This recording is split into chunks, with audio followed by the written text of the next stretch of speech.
ఏమండి అత్తయ్య గారు ఒక్క నిమిషం. ఆ అమ్మకి ఈ ఏటీఎం కార్డు వచ్చింది. ఈ కార్డు ఇచ్చేసి పిన్ నెంబర్ జాగ్రత్తగా పెట్టుకోమని చెప్పు. వద్దొద్దు అంటుంది. నువ్వేం వెనకు వాడాల్సిందని చెప్పు. అర్థమైందా? ఏది ఏమంటున్నావు?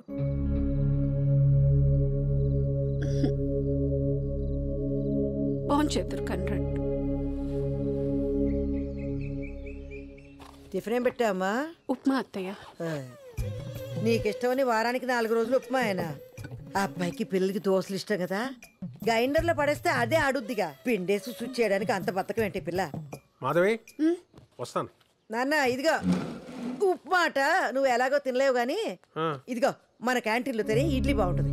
ఏంటి మొహం ఏంటి అలా పీక్కుపోయింది? టాబ్లెట్లు వేసుకున్నావా? అది రోజంతా తినేది ఆ మందులు ఒకటేగా. సరే అమ్మా వస్తాను. దుమ్ము చూడు ఎంత ఉందో. ఎందుకమ్మా నువ్వు అలాగా? కాలేజ్ కురాలి కదా, నా కొడుకు బాగుండాలి. ఎందుకంటే వాడు ప్రపంచం. వెళ్ళరానా? వస్తాను మాధవి. ఎల్లవే మొగుడు బయటకు వెళ్తున్నా గుమ్మ తాకెళ్ళు. అన్నీ చెప్పాలా?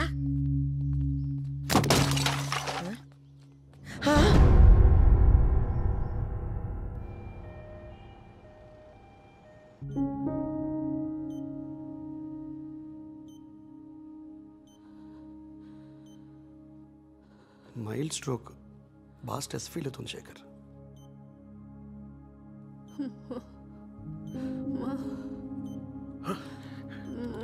మాధవి ఎలా ఉంది? ఇక్కడే ఉన్నానమ్మా. ఏటి చెప్పు. ఏమ్మా అత్తేనే ఉన్నాను రా. ఏటమ్మా ఏటి కావాలి చెప్పు. ఏంటి? అత్తయ్య గారు ఇక్కడ వద్దు. బయట ఉండమంటుంది. అవునా? పండి అందరం బయటకు వెళ్దాం. పండి. నిన్ను బయట తప్పగా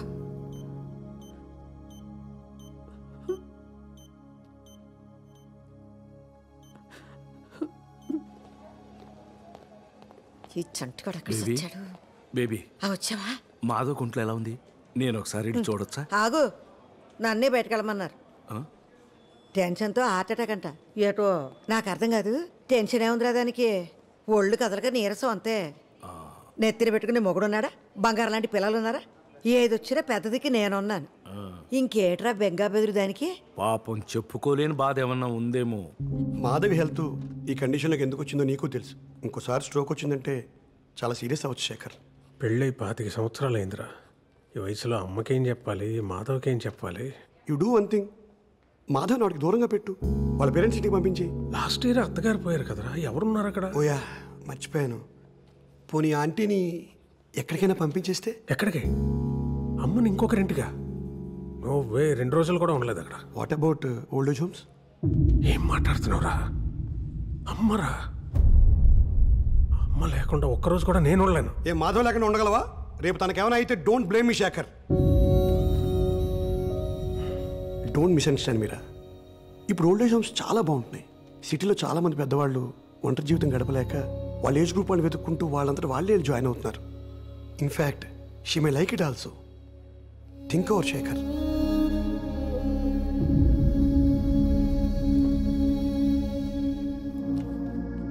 నాని, అమ్మా డాక్టర్ ఏమన్నాడు?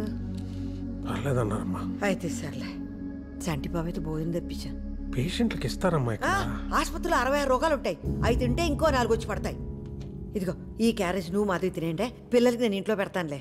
అందాక ఆకలిస్తే బత్తారసం ఉంది, తాగే. మాధవి దానికి ఏవి అవ్వదురా.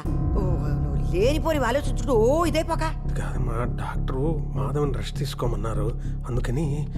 అంతే కదా. అవసరమైతే ఓ 2 నెలల పాటు క్యాంటీన్ పక్కకి వెళ్ళను. మాధవి కంటి ముందు నుంచి కదలను. కన్నార్పకుండా చూసుకుంటాను. అది కాదు. ఇప్పుడు నాకేమవదు. వినవా నాన్న ఏం చెప్తున్నాడు అసలు? అవతల మనిషి ఏం చెప్పాలనుకుంటున్నాడో, ఏం ఫీల్ అవుతున్నాడో ఏం అక్కర్లేదు నీకు. దివ్య, నీ సొల్లు, నీ సోది, నీ మాటలే ఇంకా. ఊరుకో దివ్య.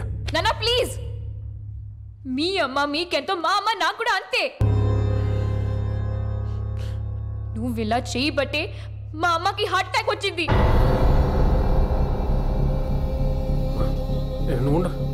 డాక్టర్ చెప్పారు అమ్మకి నువ్వు ఎంత దూరంగా ఉంటే అంత మంచిదని. నీకు అదే చెప్పడానికి డాడీ కూడా ట్రై చేస్తున్నాడు. నువ్వు ఇంట్లో ఉంటే మా అమ్మ చచ్చిపోతుంది. అర్థమైందా?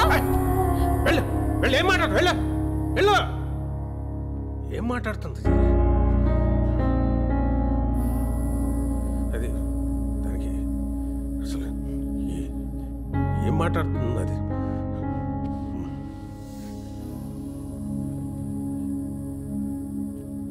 సరే నేను వెళ్తా. లేదు, అందులో ఉప్మా ఉంది, తినే. చంటి అక్కడ ఉన్నాడు, క్యాంటీన్లో పని ఉంటే అదేదో. జాగ్రత్త నాన్న.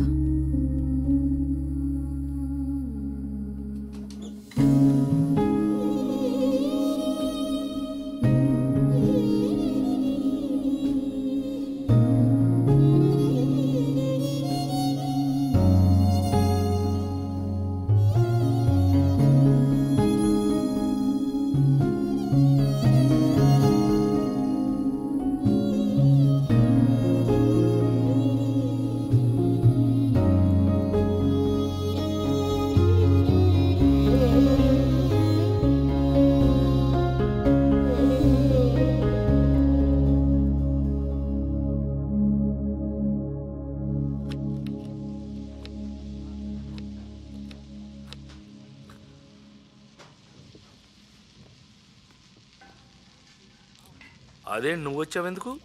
నేను చూసుకునేవాడిని కదా. రైట్ సీను, మాధవ్ ఒంట్లో బాగుందా?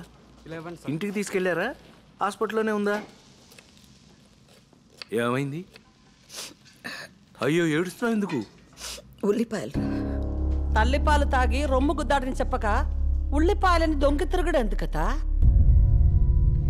అసలు ఏమైంది? పాపం బేబతిని కొడుకు కోడ్లు ఇంట్లో నుంచి గంటేసారి నా చెప్పలేదా నీకు? ఏం మాట్లాడుతున్నావు నువ్వు? ఎంత చేసావత్తా ఇంటికి? ముసల్దానివి అని కూడా చూడకుండా ఈ వయసులో నిన్ను రోడ్ల పడేసారిని తెలియగానే ప్రాణం అల్లాడిపోయిందనుకో. 24 గంటలు నా కొడుకు, నా కోడ్లో, నా మనవడు అని ఆరాటిపడిపోయేదానివి.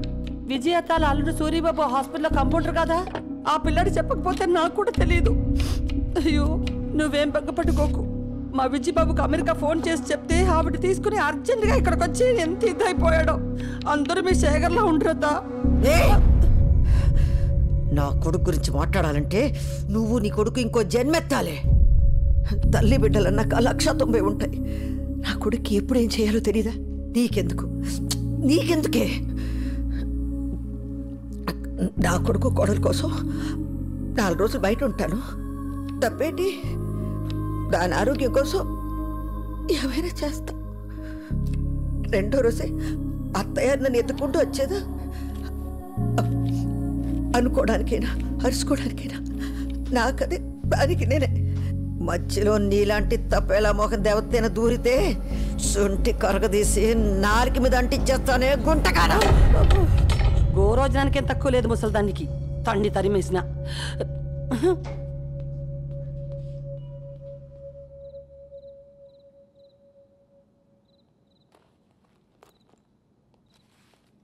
ఎంత జరిగినా నాతో ఒక్క ముక్క కూడా చెప్పలేదు. అంత పరాయివాడిని అయిపోయానా బేబీ? చేసుకున్నది నేను, అనుభవించాల్సింది నేనే. ఇందులో సొంత ఏటి పరాయేటి అంత నా కర్మ. ఇన్ని కష్టాలు పెడుతున్నాడంటే నీకేదో చాలా సుఖాన్ని ఇవ్వడానికే దేవుడు. దేవుడు పేరెత్తక నా ముందు ఏమిచ్చాడు ఆడు? నాకు ఏమిచ్చాడు? నా చిన్నప్పటి నుంచి ఏం జరిగిందో అన్నీ నీకు తెలుసు. నాకు అవసరం ఉన్నప్పుడు నువ్వు ఉన్నావా? ఎక్కడో మిలిటరీలో ఉన్నావు కదా. పెద్ద గాయకురాలు అయిపోదామని స్కూల్లో పాటలు అయి పాడితే మా బాబుతో చిత కొట్టించి నా నోరు మూయించేశాడ్రా మీ దేవుడు. వయసు వచ్చాక ఒక అబ్బాయిని ఇష్టపడి పారిపోయి పెళ్లి చేసుకుని అప్పుడైనా నాకు నచ్చినట్టు బతకొచ్చు అనుకుంటే పెళ్ళైన ఏడాదికే మా నాన్నగాడిని నా చేతిలో పెట్టి నా మొగుడిని చంపేశాడు నీ దేవుడు. దిక్కు మొక్కు లేక చంటి పిల్లాడుతున్నాడు రోడ్డు మీద నిలబడితే ఆదరించడానికి ఎవడూ లేడు సరిగదా. వయసులో ఉందని ప్రతి విధవరా మీద కట్టేశాడురా. నన్ను కాపాడుకుంటా పిల్లాన్ని పెంచుకుంటా రెక్కలు ముక్కలు చేసుకుని అన్నీ సంపుకుని మొగాడికి మొగుడులాగా బతికాను. ఆడు బొట్టుతో సహా అన్నీ లాక్కెళ్ళిపోయినా బంగారం లాంటి బిడ్డని నా చేతికి ఇచ్చాడు అనుకున్నాను రా. ఇప్పుడు ఆడిని కూడా దూరం చేశాడు సంటి. నన్ను ఒక్కసారి చంపితే సాలదని కొట్టి చంపుతున్నాడు రా దేవుడు. రమ్మన్నా ఎదురుకుండా నీ దేవుడిని ఆడో నేను తెలుసుకుంటాను, చూస్తాను. ఎక్కడికి? నేను వస్తాను తాళం వేసి. ఇదిగో నువ్వు నా వెనకాల వస్తే నా మీద ఒట్టు, వెళ్ళిపో. నిన్ను చూస్తుంటే నాకు భయం వేస్తుంది బేబీ. చచ్చిపోనులేరా, చచ్చిపోను.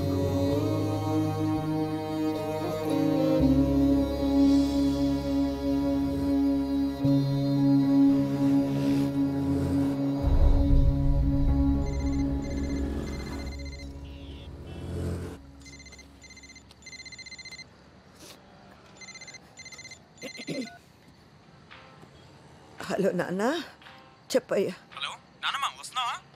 ఎక్కడికి? అదేంటి నానమ్మ, చెప్పా కదా ఇవాళ సోల్ శాంటే ఎగ్జిబిషన్లో నా బ్యాండ్ షో ఉందని. గుర్తులేదయ్యా. అమ్మకు బాగాలేదని నాకు కూడా రావాలని లేదు నానమ్మ, కానీ ఇది నా ఫస్ట్ పర్ఫార్మెన్స్ నానమ్మ, ప్లీజ్. మనసేం బాగాలేదు నాన్న. నానమ్మ, ఇవాళ అమ్మ హెల్త్ బాగుండుంటే అందరూ వచ్చేవారు కదా, నువ్వు కూడా లేకపోతే ఎలాగా? నేను ఎలా పాడుతున్నాను ఎవరు చూస్తారు? వస్తానులే. థ్యాంక్ యూ నానమ్మ, I love you. Reach call చేయి.